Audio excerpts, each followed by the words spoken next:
भारतीय जनवादी महिला समिति जो हिमाचल प्रदेश है, उन्होंने जो मुझे आपके साथ अपने विचार साझे करने का मौका दिया है, उनका धन्यवाद करना चाहती हूँ। और शुरू में ही मैं ये बताना चाहती हूँ कि मेरी अपनी जो इंडिविजुअल ऑब्जर्वेशंस है हिमाचल की महिलाओं के बारे में और वहाँ के नागरिकों के बारे में, वो ये है कि भाई हिमाचल की महिलाएं जो हैं वो बहुत ही फ्रैंक, एक तरह से ओपन और वाइब्रेंट इंडिविजुअल्स मैंने उनको पाया है। और इसी तरह से जो इसके साथ साथ मैं ये देखती हूँ कि जो वाइब्रेंसी है उनके अंदर, वो एक अलग तरह की है, क्योंकि बहुत सारी महिलाओं से वास्ता पड़ा है। लेकिन जैसे हम देखते हैं हिमाचल में जाते ही बस में जैसे महिलाएं जो हैं वो बैठना शुरू करती हैं, तो वो आदमियों के साथ भी इंटरेक्ट करती हैं। और इसी तरह से जब हम साइड में देखते हैं कि कोई होटल है, कोई ढाबा है, उसके ऊपर महिलाएं जो हैं वो बैठी हुई आराम से चाय भी पी रही हैं और मर्दों के साथ भी चैटिंग कर रही है उस तरह से। तो ये नज़ारे हमारे यहाँ पे बहुत कम देखने को मिलते हैं, जबकि हम थोड़ा देश की राजधानी के साथ भी सटे हुए हैं। तो इसलिए मैं जो संवाद करूंगी, जो बातचीत करूंगी, वो उसी जगह से करूंगी साथियों के साथ। और जहाँ तक ये जो कोरोना की महामारी है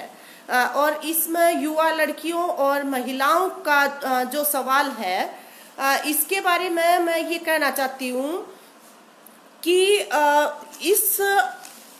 समय के ऊपर जो नौजवान लड़कियां हैं और जो महिलाएं हैं, उन्होंने जो मानव को इस महामारी से बचाने के लिए और हमारी नस्ल के नवीनीकरण के लिए जिस तरह का जज्बा जो दिखाया है, वो अपने आप में बेमिसाल और बहुत ही, जिसको कहें कि अविरल एक तरह का कहा जा सकता है। जैसे मेरे हाथ में एक ये कटिंग है जो मैं आपसे साझा कर रही हूँ, और ये लड़की है, नौजवान लड़की ज्योति, जो गुड़गांव से चली अपने पिता को अपनी साइकिल के पीछे बिठा के और दरभंगा तक 7 दिन तक जो है वो साइकिल चला के और वहां पे पहुंची। और इन 7 दिनों में उस लड़की ने और उस पिता ने सामूहिक रूप से क्या कुछ नहीं मतलब देखा होगा, वो मतलब हम इसकी कल्पना कर सकते हैं। और उसके बाद भी देखिए कि उसकी जो फोटो लगी हुई है उसके पिता के साथ, वो स्पोर्ट्स पेज पे है, वो उसके फ्रंट पेज पे नहीं है, जिसको वो डिजर्व करती है एक तरह से। इसी तरह से आप सभी ने भी सुना होगा, पढ़ा भी होगा कि एक महिला ने, जो माइग्रेंट वर्कर्स जिस तरह से अभी जा रहे हैं अपने घरों पे, सड़क के किनारे पे उसने बच्चे को जन्म दिया। वो गर्भवती थी, उसका डिलीवरी का समय था, और उसको जन्म दे के वो 90 किलोमीटर जो है उस बच्चे को लेकर चली है। एक तरह से ये दिखाता है कि मतलब मानव की नस्ल के नवीनीकरण के लिए इस कोरोना की महामारी के दौरान भी महिलाएं जो हैं वो किस तरह से मतलब अपना सब कुछ दाव पे लगा के एक तरह से सामने आ रही हैं, हीरोइंस की तरह से। और जहां तक हम देखें कि महिलाओं की जो लीडर के रूप में या वर्कर के रूप में देखा जाए, जहां तक लीडरशिप का सवाल है, पूरी दुनिया के पैमाने पे ये देखने में आ रहा है कि जिन देशों की महिलाएं लीडर हैं, चाहे वो जर्मनी का है, चाहे वो न्यूजीलैंड का है, उसके साथ दूसरे भी छोटे छोटे देश हैं, तो वहां पे कंपैरेटिवली मतलब कोरोना की महामारी का जो मुकाबला किया गया है वो थोड़ा सा बेहतर तरीके से किया गया है दूसरे देशों की बजाय। और यहाँ तक कि अपने राज्य में देखें, हम यहाँ देश के अंदर देखें, केरला जहाँ की स्वास्थ्य मंत्री शैलजा, जिनको हम सब व्यक्तिगत रूप से भी जानते हैं, वो वहाँ की स्वास्थ्य मंत्री हैं और केरला ने पूरे देश के अंदर ही नहीं बल्कि पूरे विकसित राष्ट्रों के बीच में भी एक मिसाल कायम की है इस कोरोना की महामारी का मुकाबला करने के लिए। और एज वर्कर्स अगर देखें महिलाओं को जो है तो हमारे यहाँ की जो नर्सिस हैं, हमारे यहाँ की जो आशा वर्कर्स हैं, हमारे यहाँ की जो आंगनबाड़ी वर्कर्स हैं, हमारे यहाँ की सफाई कर्मी जो हैं, जिस तरह से उन्होंने इस दौरान जितना लेग वर्क जो करना होता है पूरा मेडिकल सिस्टम और व्यवस्था का जो है वो पूरा लेग वर्क करके पूरा बोझ जो है वो अपने कंधों पे उसको उठा रही है। और असल में जो रिस्क भी इसके अंदर है कि डॉक्टर्स दवाई देते हैं, सब उनकी एक भूमिका है, उसके लिए सबका सम्मान भी है, रिकॉग्निशन भी है, लेकिन असल में पेशेंट को असिस्ट कौन करती है? नर्स असिस्ट करती है उसको जो है। आज गांव में जाके एक एक घर में पेशेंट्स को आइडेंटिफाई करना या घरों के अंदर गांव के अंदर कौन नए आदमी आ रहे हैं, कौन जा रहे हैं, उनका आइडेंटिफिकेशन करना, वहां पे पोस्टिंग करना, और ये सब पैदल जाके शुरू होके और शाम तक वो करती हैं। सुबह सुबह सफाई कर्मी जो है हमारे यहाँ पे हाजिर होती है, सिर्फ एक वो नाम मात्र का एक मास्क होता है उनके पास जो है। इसी तरह से जो न्यूट्रिशनल जो जरूरतें हैं उनको जो आंगनबाड़ी वर्कर्स जो हैं वो उसके अंदर लगी हुई है घर घर जाके। तो मैं ये कहना चाहती हूँ कि जहां तक इस कोरोना की महामारी का मुकाबला करने का जो सवाल है उसमें जो महिलाओं की भूमिका है एज लीडर भी, तो वो जो उनकी भूमिका उस तरह से जो है वो अपने आप में लाजवाब है। लेकिन जहां तक उनकी इन भूमिकाओं की रिकॉग्निशन का जो सवाल है और उनको जो ऑनर करने का सवाल है, जो वैल्यू करने का जो सवाल है स्टेट के लेवल पे, वो उस पक्ष के ऊपर हम बहुत ही ज्यादा निराशाजनक तस्वीर एक देखते हैं। सबसे पहले जब आशा वर्कर्स और ये सब जो फील्ड के अंदर जिनको धकेला गया, उनके पास किसी भी तरह की कोई सुरक्षा किट नहीं है, पीपीई जिसको बोलते हैं, उसका तो मतलब वो दूर का ही सपना उनके लिए था। लेकिन मास्क है या थोड़ा बहुत मतलब दूसरे जो सुरक्षा के औजार हैं वो कुछ भी उनको नहीं मुहैया करवाया गया। इसी तरह से जो सफाई कर्मी हैं और जो दूसरे जो आंगनबाड़ी वर्कर्स हैं, बिना इन सुरक्षा कवचों के उन्होंने जो है अपनी भूमिकाएं जारी रखी हैं अदा करनी वहां पे। और फिर क्या है, फिर ये है कि उनके मतलब सर्विसेज को रिकॉग्नाइज जब किया जाता है तो कहते हैं कि एम्स के ऊपर दूसरी जगहों के ऊपर एक जो पूरा माचो फैसला लिया गया कि फूल बरसाए जाएंगे, डॉक्टर्स और जो मतलब हेल्थ स्टाफ जो है उनकी मोटिवेशन के लिए, एक्नॉलेजमेंट के लिए। उस समय के ऊपर हम ये सोच रहे थे कि शायद हमारे प्रधानमंत्री ये भी कहेंगे कि हर पंचायत को हम बोलेंगे, हर म्युनिसिपल कमेटी को हम बोलेंगे कि वो इनको भी सम्मानित करें और जिस भी तरीके से एक्नॉलेज कर सकते हैं उनको करें। लेकिन इस तरह का कोई भी मतलब एक्नॉलेजमेंट का सिग्नल जो है वो ऊपर से नहीं आया। और फिर जब आप उनको एक्नॉलेज नहीं करते हैं, अंडर वैल्यू करते हैं, तो जाहिर है कि जितना टफ काम वो कर रही है उसके अंदर जो रिस्क है वो रिस्क भी उनके लिए बढ़ जाते हैं। और वो जो रिस्क है उनका वो इस तरह से कि हरियाणा में हमने देखा कि जब वो पोस्टर लगा रही किसी के घर पे तो लोग तो इसको पसंद नहीं करते, और जब वो सबके घर घर जा रही है तो वो कहते हैं कि भी तुम्हारा तो रोज का काम है बीमारी के बारे में बात करना, लेने देने को तुम्हारे पास कुछ भी नहीं है यहाँ पे। और फिर हमले भी उनके ऊपर हुए हैं, और हमला यहाँ तक हुआ कि जो दलित महिला है जो बिल्कुल मतलब विधवा भी है और माइग्रेंट भी है, उसके ऊपर हमला किया गया यहाँ पे। और जब उस पे हमला किया गया दबंग लोगों के द्वारा जहाँ पे पोस्टर लगाए थे, तो देखने में क्या आया कि पुलिस विभाग में जहाँ पे वो थोड़ी बहुत असिस्टेंस लेने गई तो वहां पे भी उसकी सुनवाई ना हो के बल्कि जो दबंग लोग हैं उनके साथ खड़ा नजर आता पूरा ढांचा। और दूसरी तरफ कहते हैं कि भी डॉक्टर्स और दूसरे जो स्टाफ है उनको इस समय का जो है डबल वेतन दिया जाएगा। और इनके लिए इनका डबल वेतन क्यों नहीं होना चाहिए, इनका तो ट्रिपल होना चाहिए कि जो महिला सारा दिन पैदल पैदल जाके सारा काम करके और फिर अपना छोटा बच्चा है, बहुत सारी तो उसको भी दूध पिलाती है, उनको भी संभालना होता है, उनको घरों में भी कोई बीमार है तो उसको भी संभालना होता है, तो वो तो कई तरह से मतलब रोल प्ले कर रही है इसके अंदर। तो इसमें लेकिन जब उनकी यूनियन के द्वारा या दूसरे लोगों के द्वारा जब ये आवाजें उठाई गई हैं, आज भी पूरे देश के अंदर जो आवाज उठाई गई है उसके प्रति सरकार के पक्ष के ऊपर बिल्कुल संवेदनहीनता नजर आती है कि किसी भी तरह से कोई उनके लीडर्स के साथ पॉजिटिवली संवाद किया जाए, इंगेज किया जाए या देखा जाए, वो बिल्कुल नहीं चल रहा है ये काम। को पंखा तेज कर दीजिए। तो वो जो है इसके साथ साथ जब हम देखते हैं कि इसी दौरान महिलाएं जो है उनके साथ घरेलू हिंसा का ग्राफ जो है वो बहुत ज्यादा बढ़ा है, और केवल हमारे देश में नहीं, वो देश जो अपने आप को विकसित और सुसभ्य होने का दावा करते हैं वहां पे भी यूएनओ ने ऑब्जर्व किया कि चाहे वो मतलब विकासशील देश है या विकसित देश है, हर जगह के ऊपर घरों के अंदर महिलाओं के साथ बहुत ज्यादा हिंसा का ग्राफ बढ़ा। तो उनको ये गाइडलाइन जारी करनी पड़ी कि जो भी व्यवस्थाएं कायम करें सरकार कोरोना की महामारी से निपटने के लिए, उसके अंदर महिलाओं की सुरक्षा का सवाल जो है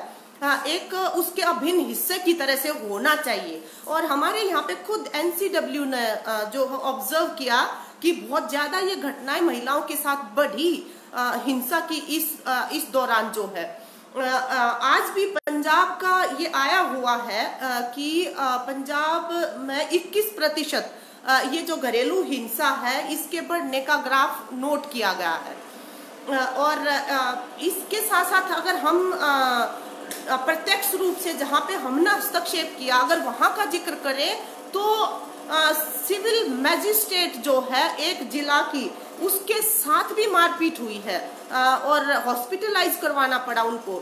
पुलिस ऑफिसर्स के द्वारा मतलब हत्या तक उनकी कर दी गई। तो ये जो घरेलू हिंसा इस तरह से जो बढ़ी, उसके साथ साथ क्या देखने में आया कि जब मतलब घरों के अंदर जब बंद है लोग, तो किसी तरह का कोई रिलीफ जो मिल जाता था कि या तो कोई आ जाए या खुद बाहर चला जाता है इंसान जब टेंशन या तनाव होता है, या फोन भी कर ले, उसके ऊपर भी सर्वेलेंस है। तो ये भी पूरी परिस्थिति घरों के अंदर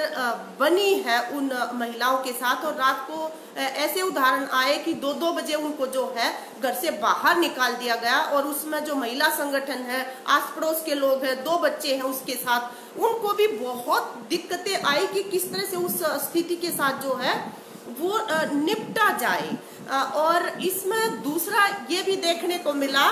कि आमतौर पे मध्यम वर्ग जो है, जो कंपैरेटिवली कोई भी किसी तरह की विपदा आती है तो उसमें थोड़ा सा मतलब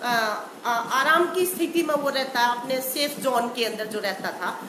अब ये देखने में आया कि घरों के अंदर जो है वो काम करने वाली नहीं आ रही है, काम का बोझ बढ़ता जा रहा है, वहां पे काम का बोझ बढ़ता जा रहा है। तो हमारे परिवारों के जो सामाजिक संबंधों की जो संरचना है और जो ढांचे हैं पितृसत्तात्मक पूरे, वहां पे मर्दों के द्वारा कुछ काम शेयर करने का मतलब उस तरह की संस्कृति नहीं है। और बच्चों में थोड़ी संवेदनशीलता आई है कंपैरेटिवली, लेकिन वहां पे भी अभी तक वो उस तरह से महिला के श्रम को नहीं देखा जाता है।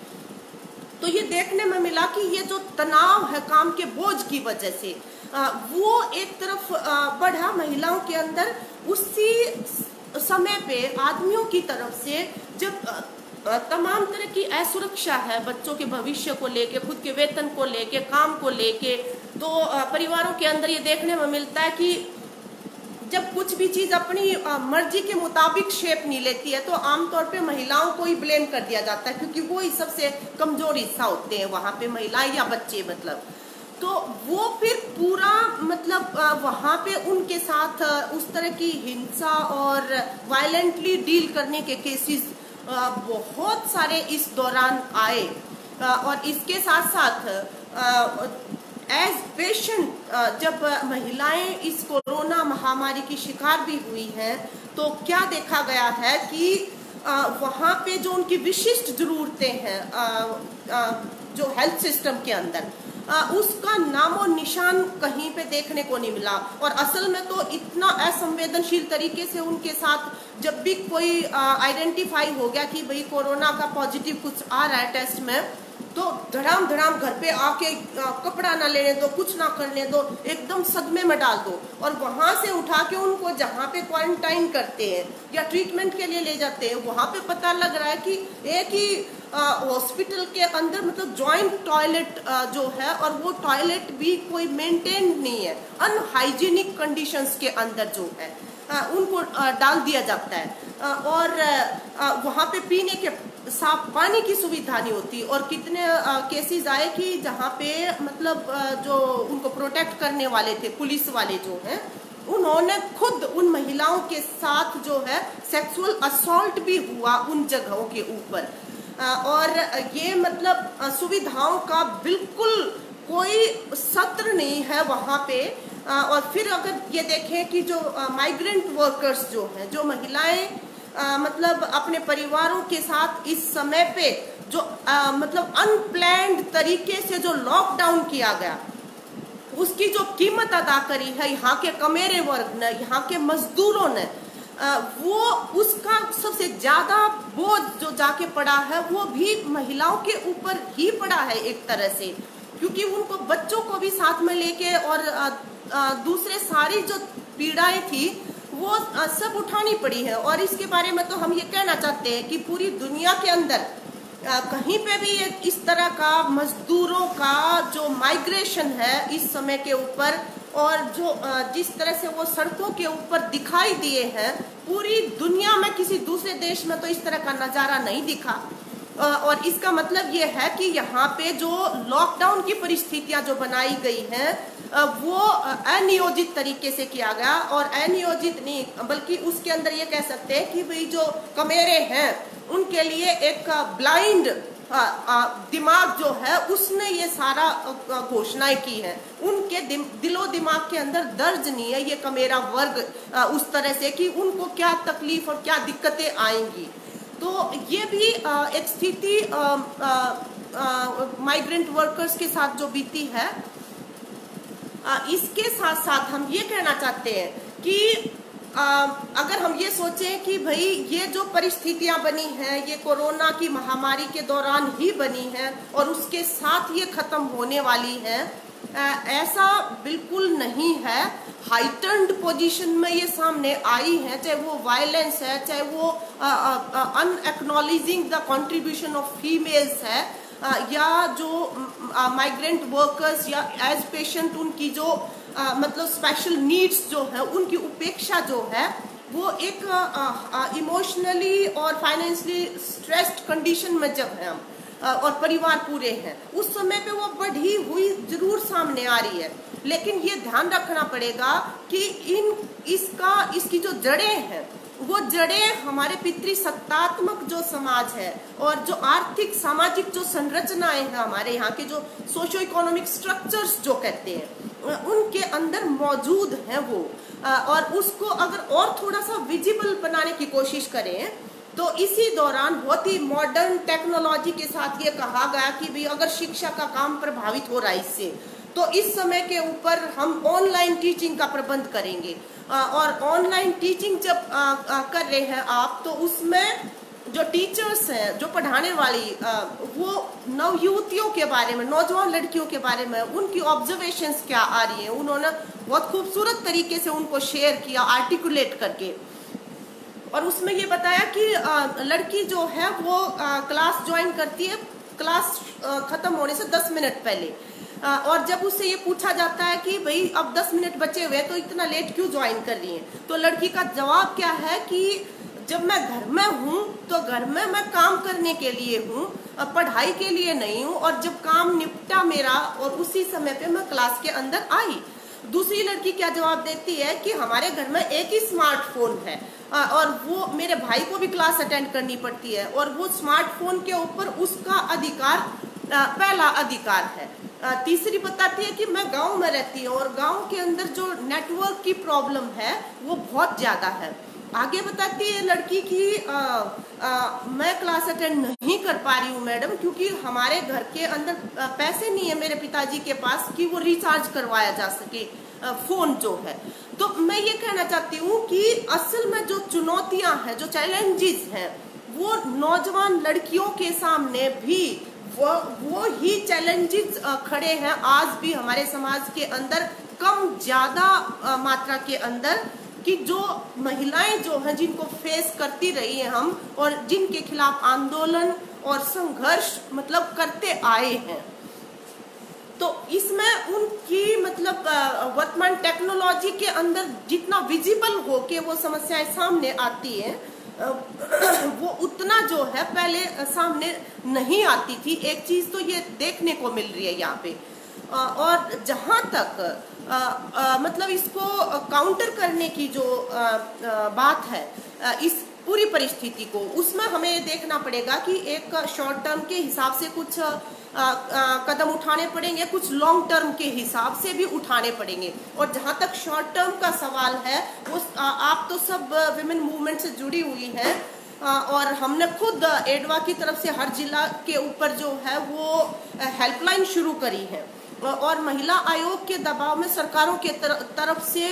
हेल्पलाइन शुरू की गई है। लेकिन उनके अंदर जो संवेदनशीलता होनी चाहिए कि रात को भी अगर किसी महिला का फोन आता है तो वो उठा लिया जाए। जिस तरह से केरल के मुख्यमंत्री ने 2 बजे फोन आया कर्नाटक से महिला का, और उसी समय पे उन्होंने उठा के और अपने स्टाफ को जो है वो अलर्ट किया, और उसको जो मदद दी गई उस समय पे, उस तरह का सेंसिटिविटी का लेवल जो है वो यहाँ पे होना चाहिए। ये जो हेल्पलाइंस जो है, और बहुत बार ऐसा है कि उन घरों के अंदर रहना और टिक पाना ऐसी स्थिति के अंदर महिलाओं के लिए संभव नहीं हो पा रहा है,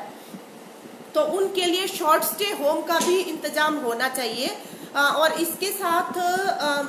ये भी काउंसलिंग का जो पक्ष है वो भी बहुत जरूरी है, क्योंकि कुल मिला के पूरा परिवार, उसमें आदमी भी औरतें भी जो है, जब एक घर के अंदर 24 घंटे रह रहे हैं और पूरा अनिश्चितता की स्थिति है, पूरा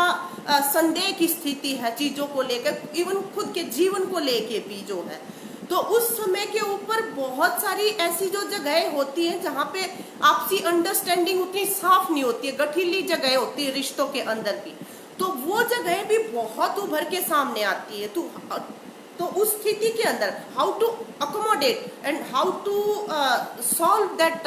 particular problem on this given point of time, इस तरह की जो स्पेसिफिक काउंसलिंग जो है वो भी उनके लिए मतलब बहुत जरूरी है। और इसके साथ साथ हम ये कहना चाहेंगे कि आर्थिक, सामाजिक, सांस्कृतिक पैमाने के ऊपर बहुत सारे काम हैं जो किए जाने की जरूरत है। अगर थोड़ा सा ये कोरोना की महामारी के दौरान इन नौजवान लड़कियों को या महिलाओं को बराबर के नागरिक होने का जरा सा एहसास भी अगर दिलवाना है, या डिग्निफाइड नागरिक होने का एहसास भी अगर दिलवाना है, तो फॉर एग्जाम्पल अभी जो माइग्रेंट वर्कर्स जो है, जिनके लिए हमने ये देखा कि रिलीफ वर्क का जो काम था, रिलीफ के अंदर जितना इन लोगों का उत्पीड़न हमने देखा कि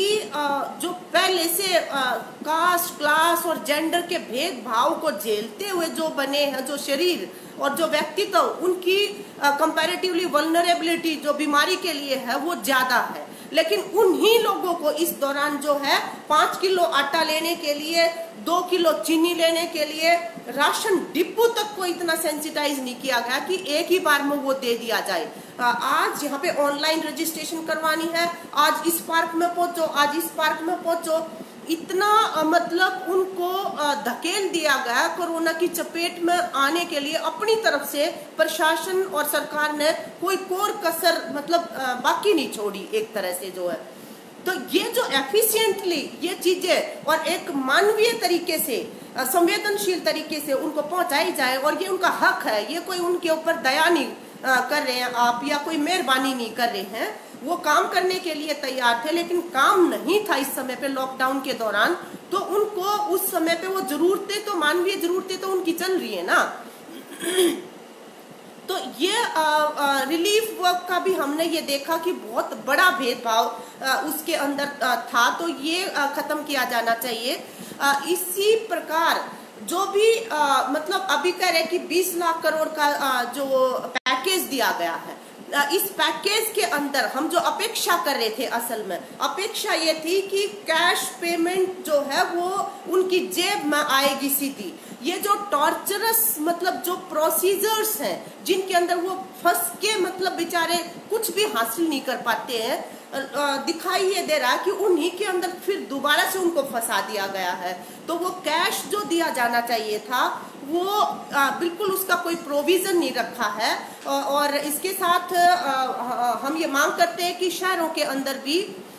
जो नरेगा का काम जो है उसको शुरू किया जाना चाहिए, ताकि जो परिवार पीछे बचे हुए हैं मजदूरों के, जिनको अभी भी काम दूसरे मिल नहीं रहे, क्योंकि पूरी चेन जो है वो टूट गई है एक तरह से सिस्टम की, और ये सिस्टम की चेन को तोड़ने की जिम्मेवारी से यहाँ के जो प्रधानमंत्री और वर्तमान जो शासक वर्ग पूरा है वो इस जिम्मेवारी से बच नहीं सकता है। नहीं तो ये पूरी व्यवस्था की जा सकती थी कि आप लॉकडाउन भी करते और आप इस चेन को ना टूटने देते। लेकिन हकीकत में हुआ क्या है, यहाँ पे हुआ ये है कि जिस समय पे चाइना की तरफ से दिसंबर में ये इन्फॉर्मेशन दी गई थी, जनवरी में केरला के अंदर पहला केस जो सामने आया था, उस समय पे सरकार ने कोई किसी तरह की तैयारी नहीं की, और तैयारी की नहीं अपनी, और फिर हाबड़ तोबड़ के अंदर जिस तरह से लॉकडाउन की घोषणा की गई, तब तो वो ट्रंप के स्वागत में पलक पावड़े बिछा के लगे रहे, और फिर हाबड़ तोबड़ में एक तरह से अनप्लान्ड तरीके से लॉकडाउन किया। इसमें हम ये समझते हैं कि पूरी जवाबदेही इस सरकार की जो है इस मायने में बिल्कुल सुनिश्चित की जानी चाहिए कि भी आपने इतने लोगों को कैसे धकेल दिया, मतलब ऐसी भूखमरी और ऐसी पीड़ा के अंदर जो है। तो ये मतलब एक तरह का जो जवाबदेही का पक्ष है सरकार के पैमाने के ऊपर, ये भी हमें जो शॉर्ट टर्म जो चीजें हैं या लॉन्ग टर्म जो चीजें जो समाधान जो है उनके अंदर एक महत्वपूर्ण पक्ष दिखाई देता है उसका जो है। और फिर क्या किया, फिर किया ये कि आप अपनी जब जिम्मेवारी पूरी नहीं निभा पा रहे तो आपने पूरे मुद्दे को उसका सांप्रदायिकरण करने की कोशिशें की, और किस तरह से तबलीगी जमात को पूरा उसके लिए जिम्मेवार ठहराने की कोशिशें की गई। और उस दौरान जो महिलाएं उन परिवारों की थी जिन परिवारों और जिनको गरीबों को जिस तरह से सताया गया, फॉर एग्जाम्पल लखनऊ के अंदर, लखनऊ में एमएलए जो है वो एमएलए सब्जी वाले को पूछ रहा है, जिसका छोटा सा बच्चा सब्जी की रेडी पे बैठा है, उसके बाप से पूछ रहा है बार बार कि तेरा नाम बता, तेरा नाम बता, और उसकी जुबान नहीं चल रही, उसका हलक सूखा हुआ है बंदे का। जब एमएलए जो है वो इस तरह की बात कर रहा है उससे, तो बच्चा बेचारा वो कुछ बोलता है, और फिर उसकी जो पत्नी उसके जब वो घर जाता है तो जिस तरह से वो मतलब उसका दिल पसीजा हुआ है कि इस उम्र में किस तरह से उसको उसके धर्म के नाम पे अपमानित किया गया, जब वो अपने परिवार को किसी तरह से मतलब पीड़ा के अंदर पालने की कोशिश कर रहा है इस उम्र के अंदर। और हम ये महसूस करते हैं कि उस एमएलए की फोटो आई है, सबको पता, मीडिया के अंदर आई है। इस तरह के जो लोग जो हैं इनके खिलाफ मुकदमे दर्ज करने चाहिए, और लखनऊ के लोगों को भी ये सुनिश्चित करना चाहिए कि वो बच ना पाए। सरकार की तरफ से क्या बदमाशियां चल रही इस समय के ऊपर, सीएए और नागरिकता जो कानून जो था उस समय पे दिलेर लड़कियां, जो नौजवान लड़कियां इस देश के अंदर जो सामने आई मुकाबला करने का, पूरी इस धार्मिक स्तर पे जो भेदभाव और जिस तरह से मतलब संविधान को तरोड़ा मरोड़ा जा रहा था, उसकी भावना के साथ खिलवाड़ किया जा रहा था, उस समय पे जो लड़कियां सामने आई थी, हमारे नौजवान लड़ाकी जो फाइटर्स थी, आज इस समय जब पूरा देश ये कोरोना की महामारी से जूझ रहा है, उस समय पे षड्यंत्रकारी तरीके से उनके ऊपर झूठे मुकदमे दर्ज करके और उनका उत्पीड़न किया जा रहा सरकार के द्वारा। हम कहते हैं कि सरकार को इन हरकतों से बाज आना चाहिए। और ये जो इस तरह के लोग हैं, ये जो एमएलए था, और इसी तरह से जब आप थाली बजाने की आह्वान कर रहे थे, आप तबलीगियों को तो ब्लेम करते हैं। जिस दिन आपने थाली बजवाई प्रधानमंत्री जी, विजय वर्गीय के घर के सामने जो है किस तरह से लोग इकट्ठा होके तमाम लॉकडाउन की धज्जियां उड़ा रहे थे, वहां पे भंगड़ा कर रहे थे, वहां पे ढोल नगाड़े बजा रहे थे, उनके खिलाफ क्यों नहीं मुकदमे दर्ज कर रहे हैं आप जो है। तो ये इस तरह की जो प्रयास है, कुत्सित प्रयास जो इस दौरान देखने को मिले हैं, इन सब के लिए भी जो जिम्मेवार लोग हैं, हम ये समझते हैं कि उनकी जवाबदेही सुनिश्चित करनी पड़ेगी। इसी के साथ साथ ये वो लोग हैं आज सत्ता के अंदर जो बैठे हैं, हमें फिर से याद दिलवा रहे हैं वो दर्दीली घटनाएं कि जिन्होंने कारगिल के शहीद ऐसे नारे दिए, लोगों की भावनाओं को भड़काया कुर्सी को हथियाने के लिए, और उनके जो कफन थे उस कफन के अंदर भ्रष्टाचार किया। आज जो है, आज भी ये लोग वही काम कर रहे हैं। आज हिमाचल प्रदेश की मैं खबर पढ़ रही थी, वहां के हेल्थ डायरेक्टर जो है वो परचेज जो की जा रही है इस समय के अंदर, उसमें 6 लाख रुपए का रिश्वत के अंदर कल ही अरेस्ट किए गए हैं। गुजरात के अंदर वेंटिलेटर्स जो है, वेंटिलेटर्स की खरीद के अंदर कल पूरा एक घोटाला जो है वो सामने आया है। चाइना के साथ जो डील की गई थी उसके अंदर भ्रष्टाचार देखने को मिला। तो हम ये समझते हैं कि ये जो भ्रष्टाचार है, इस तरह का, इन भ्रष्टाचारियों को एग्जाम्पलरी सजाएं इस समय पे दी जानी चाहिए, ताकि ये पता लगे कि सिस्टम में थोड़ी बहुत लोगों की जो है वो आस्था बनी रहे इसके अंदर। और इसके साथ हम ये भी मांग करते हैं कि इस देश की जो सूरत हाल बना के रखा हुआ है, यहाँ पे इतनी बेरोजगारी है, और उसमें ये देखें कि बेरोजगारी का स्तर जो है वो इतना ज्यादा मतलब बढ़ा हुआ है, यहाँ पे पहले भी कम नहीं था, और इस दौरान तो और भी ज्यादा वो ऊंचा है उसका ग्राफ जो है। तो इस समय पे जो देश के अंदर जो संसाधनों में एक विषमता जो देखने को मिल रही है कि 1% लोग जो हैं वो 70% संसाधनों के मालिक हैं, और 99% लोग जो हैं वो 30% पे गुजारा करते हैं, और इनके अंदर सबसे बड़ा हिस्सा जो है वो महिलाओं का है। और हम ये महिलाएं ये मांग करते हैं कि ये जो 1% लोग जो हैं, इनके ऊपर 2% का भी वेल्थ टैक्स अगर लगाया जाए तो पूरी कोरोना की जो महामारी जो है, इससे जिस तरह की पीड़ाएं सामने आ रही है, उन सब का मुकाबला किया जा सकता है, और ये सुनिश्चित करना होगा। और इसके साथ साथ हम ये बता देना चाहते हैं बहनों, ये सभी को हमें बताना पड़ेगा इस समय पे कि जो हम देख रहे हैं कि हम जो रिलीफ वर्क करना चाहते हैं महिलाएं, और लेकिन ये देख रहे हैं कि मजदूरों को ना कोई मतलब 1000 रुपए का जो वायदा किया था वो मिले हैं, उज्ज्वला फ्री होने का जो वायदा किया था वो नहीं मिली है, यहाँ तक कि आटा दाल चावल तेल जिसको कह रहे हैं कि हम सबको फ्री देंगे, उसका जनधन खातों का इनका जो सार्वजनिकरण किया जाना चाहिए, जो पहले से हमारी डिमांड रही है, एक पीडीएस का सार्वजनिकरण किया जाना चाहिए। उसके साथ साथ अगर सरकार जो है वो एक जिम्मेदारी के साथ और जवाबदेह तरीके से अगर वो अपने इस व्यवहार को सुधारती नहीं है गरीबों के प्रति, और खास तौर पे भोजन का इंतजाम करना महिलाओं का है, तो वो समय दूर नहीं है कि जो पहले भी हम आह्वान करते थे कि भाई ये गोदामों के ताले तोड़ने पड़ेंगे, इन गोदामों के अंदर जो अनाज है वो हमारी किसान नौजवान महिलाएं, हमारे जो बहन भाई हैं उनका पैदा किया हुआ है, और उनके पेट में उस अनाज की जगह है, लेकिन आज इतने मोटे मोटे चूहों को खिलाया जा रहा है वो जो अनाज जो है। तो ये भी काम हमें साथ साथ मतलब इनके लिए सोचना पड़ेगा और आह्वान भी देने पड़ेंगे आने वाले समय में। आज भी मजदूरों की तरफ से जो आह्वान आए हैं जिस तरह से प्रवासी मजदूरों को लेके, उनका भी हम समर्थन करते हैं। और इसके साथ साथ हम ये महसूस करते हैं कि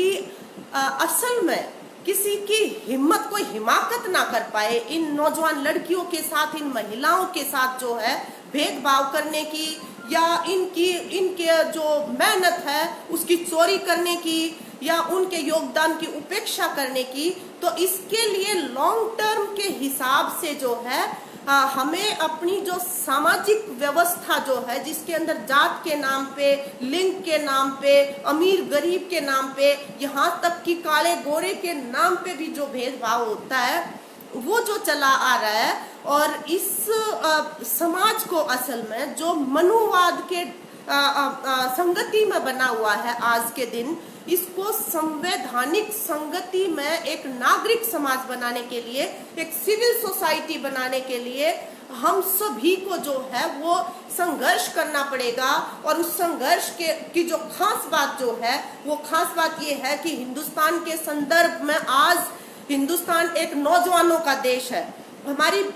50% आबादी जो है वो नौजवानों की है, और उसमें जो नौजवान लड़कियां जो हैं, वो नौजवान लड़कियां पिछले दिनों जो भी आंदोलन चले हैं उनके अंदर जिस तरह की नेतृत्वकारी भूमिका वो अदा करती नजर आई है, तो इस समय पे समाज सुधार के आंदोलन जो है हमें उनको भी अपने एक्टिव एजेंडा पे लेना पड़ेगा, क्योंकि ये जो नौजवान ऊर्जा है, ये नौजवान ऊर्जा ही बड़े बदलाव लेकर आती है। और जिनकी जो वानगी जो है, हम जो निर्भया का जो केस हुआ था उस समय पे दिल्ली की सड़कों पे उसकी वानगी हम खुद देख चुके हैं। तो हमारे संगठनों को, हमारे आंदोलनों को, ये नौजवान लड़कियां जो हैं, ये जो नौजवान नेतृत्व जो है, इसको बहुत ज्यादा आत्मसात और अपने अंदर लेने की जरूरत है। बस वो उनके अंदर एक तरह का कंपैशन ऑलरेडी एग्जिस्ट करता है एक तबके के अंदर उनके, लेकिन बस थोड़ा सा ध्यान रखने की बात ये है कि उनका अपना जो पर्सपेक्टिव है,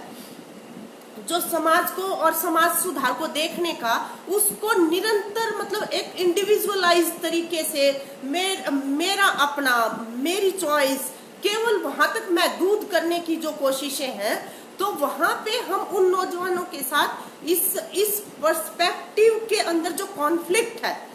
एक जो सामूहिकता का और इंडिविजुअलाइज करने का जो चीजों को, वो जो कॉन्फ्लिक्ट है उसको अंडरस्टैंड करते हुए हमें ये जो ऊर्जा है, हमारी नौजवान ऊर्जा जो है, इसको साथ लेके चलना पड़ेगा। और जब ये नौजवान ऊर्जा सामने आएगी तो ये जाति के भेदभाव, ये जो आदिवासियों के, ट्रांसजेंडर के, ये जो मतलब रंग के आधार पे, नस्ल के आधार पे जो मानवीय गरिमा को जिस तरह से गिराया जाता है, उन चीजों का मतलब मुकाबला हम कर पाएंगे। ये एक ऐसा मुकाम है देश के अंदर आज, जिसको हमें पहचान के और उसके साथ एक बहुत ही गाढ़ा रिश्ता कायम करने की जरूरत है। और इस कोरोना की महामारी के दौरान जो है, हम आपको ये बताना चाहते हैं कि जैसे ही सरकार ने ये आह्वान किया कि भाई कोरोना की महामारी का मुकाबला करने के लिए वॉलंटियर्स की तरह से जो है वो रजिस्टर करें अपने आप को नौजवान, और ये हम ये बताना चाहते हैं कि हमारे हरियाणा के अंदर एकदम धड़ाधड़ हमारी जो स्टेट सेक्रेटरी है सविता,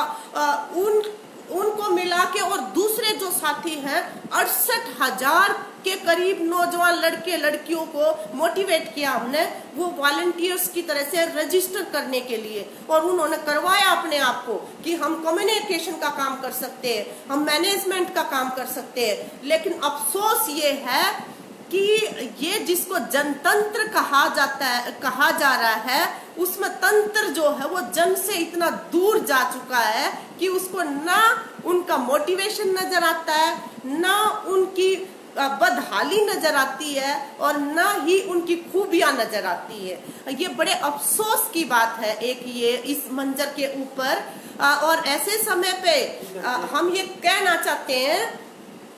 कि लॉन्ग टर्म के हिसाब से दूसरा जो काम करना पड़ेगा वो ये काम करना पड़ेगा कि हमारी जो स्वास्थ्य सेवाएं हैं, उनको पूरा पब्लिक सेक्टर के अंदर लेके आना पड़ेगा। प्राइवेट सेक्टर ने जो दगा दिया है महामारी के दौरान, जिस तरह का इस देश के अंदर सारे संसाधन उनके पास है, वेंटिलेटर उनके पास है, लेकिन अगले जो है वो जन कल्याण के लिए नहीं है, वो प्रॉफिट मोटिव के साथ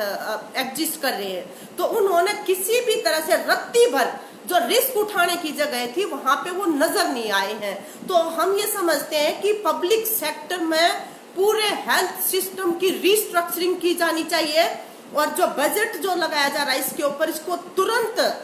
डबल किया जाना चाहिए। ऐसे जोर शोर से ये मांगे उठानी पड़ेंगी हमें। और असल में तो जो विकास के मॉडल हैं हमारे यहाँ पे, वो विकास के मॉडल को ही देखना पड़ेगा आज के दिन, कि एक विकास का मॉडल है जिसमें पूरा पूंजीवाद, जिसमें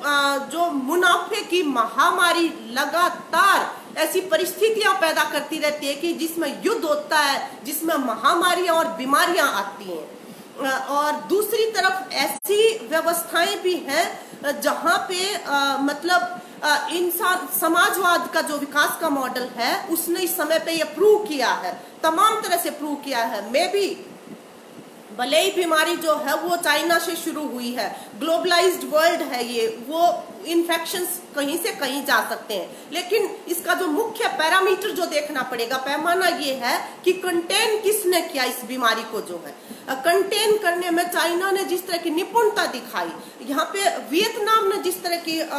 मतलब एक एग्जाम्पल सेट किया कि कोई मौत नहीं हुई है वहां पे आज तक जो है। इसके साथ साथ ये जो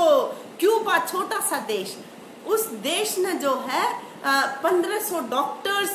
दूसरे देशों में सेवा के लिए इस समय पे भेजे। दूसरी तरफ ट्रंप, यूएस, यूके जो 30 मार खा समझते हैं अपने आप को और मानवाधिकारों के पाठ पढ़ाते हैं दूसरों को, उनकी स्वास्थ्य सेवाओं की पोल कैसी खुली है कि वो जो है इस समय पे किसी भी तरह से अपने नागरिकों को कोई राहत नहीं दे पा रहे हैं। तो ये जो तमाम जो ये विकास के जो सवाल हैं, इनके साथ भी हमें आने वाले समय में जूझना पड़ेगा एक तरह से। और जहां से शिक्षा और स्वास्थ्य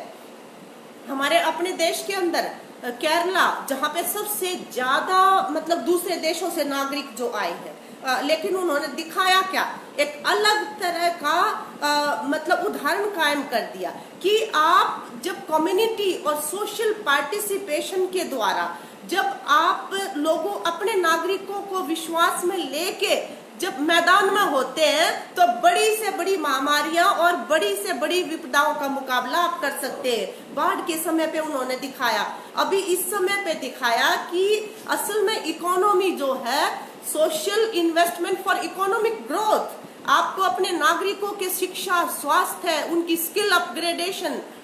उनका जीवन का स्तर सुधारने के अंदर जब आप इन्वेस्ट करेंगे तो ऐसे समय के ऊपर फटाफट आपकी जनता जो है वो आपके साथ खड़ी होती है एक तरह से। तो वो जो केरला का मॉडल पूरे देश में ही नहीं बल्कि बीबीसी ने और पूरी दुनिया के अंदर एक उदाहरण के रूप में जो सामने आया है, तो वो विकास की दिशाएं आने वाले समय में जो है उनको मतलब बदलना पड़ेगा। और सोशल इन्वेस्टमेंट जो है वो उसको एक महत्वपूर्ण पैरामीटर की तरह से सामने लाना पड़ेगा। ये समय की मांग है एक तरह से, और ये बिल्कुल साफ आज देखने को नजर आ रहा है कि पूंजीवादी विकास का जो मॉडल है वो दुनिया की बर्बादी के आलम तैयार कर सकता है, वो हथियार तैयार कर सकता है कि जो एक बार नहीं मानव सभ्यता की तमाम अचीवमेंट्स को अनेकों बार तबाह कर सकता है। लेकिन वो जिस समय पे ये महामारियां आ जाएं, उनके अंदर उनके पास वेंटिलेटर नहीं है,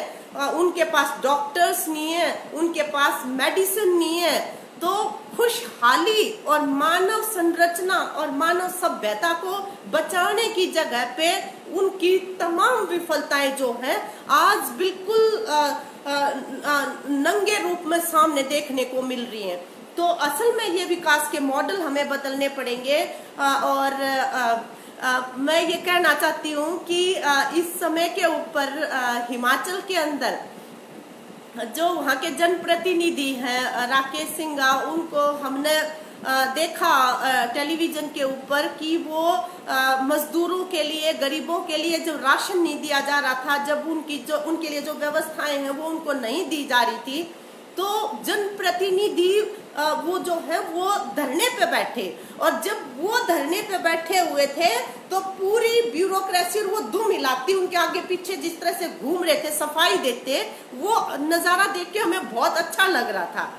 तो आने वाले समय में हम सभी जो बहन भाई हैं, सबको इस तरह के जनप्रतिनिधि, आप ये देखिए कि केरला के चीफ मिनिस्टर जो हैं वो 2 बजे रात को महिला का फोन अटेंड करते हैं। असल में महिलाओं को इस तरह के भरोसेमंद जो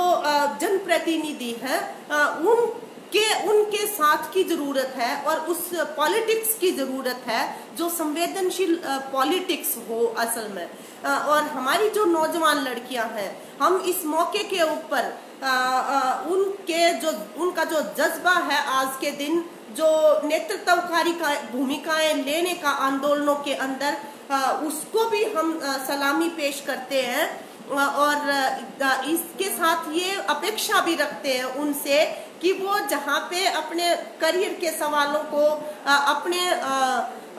दूसरे जो निजी जिंदगी के सवाल है उनके साथ जूझते हुए, पूरी इस भेदभावकारी व्यवस्था के साथ जूझना जो महिलाओं को डिमीन करती है, तमाम तरह की प्रतिभाओं और संकल्पों से परिपूर्ण ज्योति जैसी लड़कियां,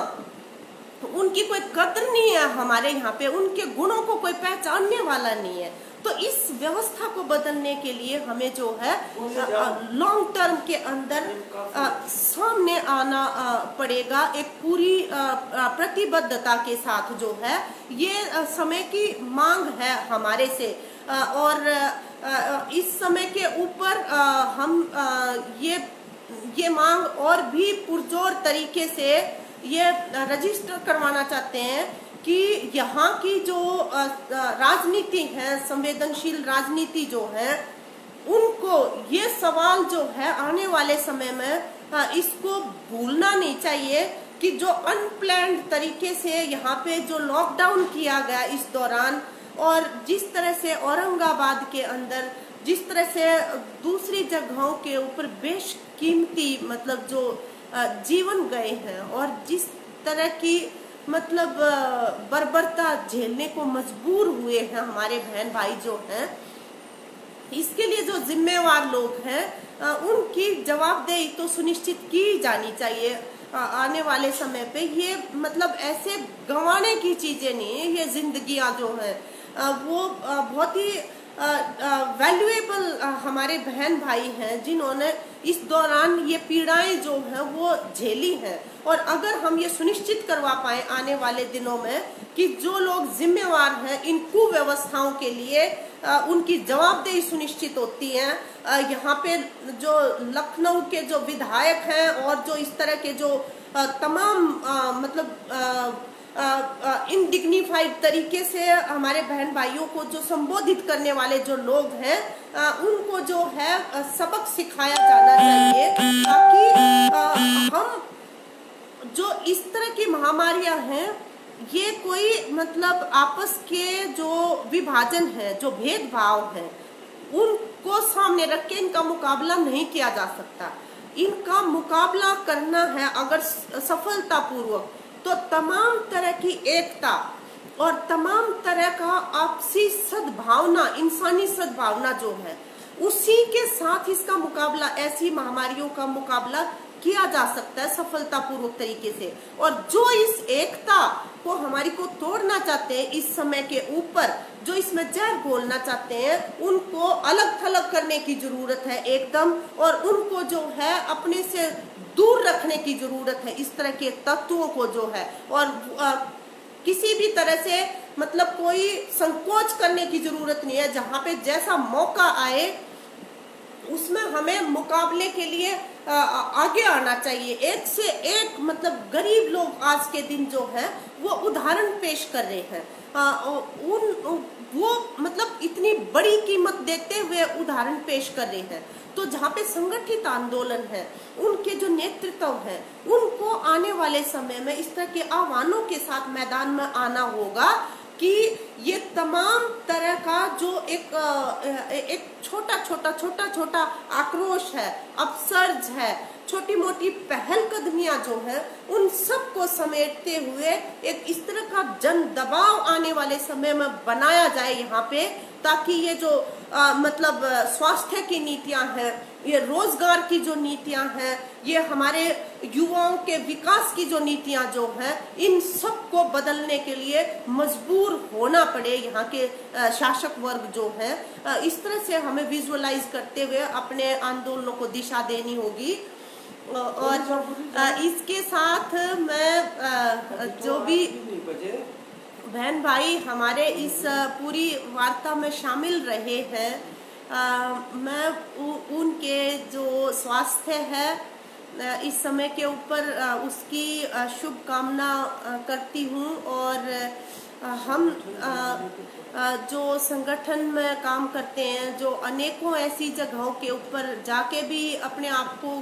खतरे में भी डालते हैं बहुत तरह से, तो उन जगह के ऊपर थोड़ा सा मतलब जो सावधानियां हैं अपने स्वास्थ्य के लिए, उनको भी दर्ज करते हुए आने वाले समय में मिलजुल के हम और भी सक्रियता के साथ जो है अपना काम कर पाएंगे। और जो भी छात्र और नौजवान जिन्होंने वॉलंटियर्स की तरह से इस समय पे मतलब अपने आप को पेश किया था, लेकिन जिसको यहाँ की सरकारों ने कोई अभिव्यक्ति नहीं दी है, हम उनके जज्बे को जो है वो सलाम करते हैं और उनको ये आश्वस्त करना चाहते हैं कि जब भी आप समाज के अंदर कोई भी आगे बढ़ी हुई भूमिकाएं लोगे, तो उस समय पे ये जो महिलाएं हैं आपके देश की, वो आपके साथ मतलब कंधे से कंधा मिला के अगली कतारों में खड़ी मिलेंगी। आप आगे आइए उस भूमिका के अंदर, सामाजिक सार्वजनिक भूमिका के अंदर, ये हम अपेक्षा रखते हैं आप लोगों से। और असल में मतलब जो जिसको नौजवान भारत हम कह सकते हैं आज के दिन, उस नौजवान भारत के अंदर वो नज़ारे आने वाले समय में जो नौजवानों की पहल कदमियों पे जो खुश नसीबियाँ खुलती है उन समाजों की, वो हमें देखने को मिलेंगे। इस अपेक्षा के साथ मैं अपनी जो बातचीत जो है उसको कंक्लूड करती हूँ। और आप लोगों के कोई भी सवाल या टिप्पणियाँ या सुझाव जो है वो साझा करना चाहें तो उनके लिए मैं वेलकम करती हूँ। और मैं जो साथियों ने इस बीच में जिस तरह के कमेंट्स किए हैं, मैं उनको पढ़ नहीं पाई हूँ असल में इस दौरान। और अगर बाद में भी मुझे कुछ लगेगा कि उन कमेंट्स के ऊपर कोई किसी तरह का संवाद करने की ज़रूरत है, तो हम फालमा से अपने दूसरे साथियों से वहाँ पे जो है उनके माध्यम से आप लोगों तक जरूर पहुँचने की कोशिश करेंगे। क्योंकि मतलब मेरा अपना ये अनुभव है कि हिमाचल के जो साथी हैं वो बहुत ही जड़मूल तरीके से समस्या को देखना और समझना, उनकी मतलब जीवटता उनके व्यक्तित्व के अंदर वो शामिल है। और उनकी तरफ से आए हुए सवाल टिप्पणियां जो हैं वो मैं बहुत ज़्यादा उनको वैल्यूएबल समझती हूँ। तो इसलिए मैं उन सबको दोबारा से पढ़ना चाहूँगी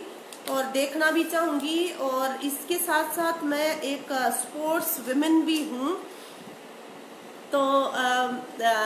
ज्योति जो है ये लड़की जिसका मैंने वो प्रेस कटिंग आपको दिखाई थी, वो भी एक स्पोर्ट्स विमेन है जो अपने पिता को मतलब साइकिल पे लेकर गई गुड़गांव से और दरभंगा तक 7 दिन लगातार साइकिल चला के तो हमारी जो स्पोर्ट्स पर्सन्स हैं इस समय के ऊपर उनकी जो दिक्कतें हैं, पूरा ओलंपिक जैसी जो इवेंट्स थे इस दौरान उनको रीशेड्यूल करना पड़ा है बहुत सारी चीज़ों को, तो उनकी दिक्कतों का भी हमें एहसास है। लेकिन इस समय पे हम ये अपेक्षा रखते हैं कि जो भी हमारे ये स्टार्स हैं, चाहे स्पोर्ट्स के हैं, चाहे कल्चरल, चाहे दूसरे क्षेत्रों के जो स्टार्स हैं, जो स्टार्स जिनको लोग बनाते हैं असल में स्टार को, अगर उनके प्रशंसक ना हो, अगर उनकी ऑडियंस उस तरह की ना हो तो वो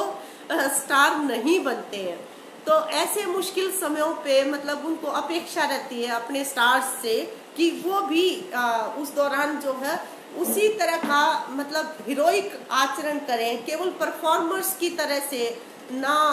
रहें वो, बल्कि हीरोइक पोजीशंस लें और जहाँ पे जो कंट्रीब्यूट करने की जो सवाल आता है वहाँ पे वो उस तरह से कंट्रीब्यूट भी करें। और बाकी तो ये है कि हम सभी के ऊपर ये जिम्मेवारी है कि आने वाले दिनों में अपने संगठनों का विस्तार करें और जहाँ पे जो दुख, पीड़ा, आक्रोश इस दौरान जो हम नोट कर रहे हैं उसको अपने संगठनों का आधार और हिस्सा बनाएं। ये कोशिश करेंगे हम सब मिलजुल के।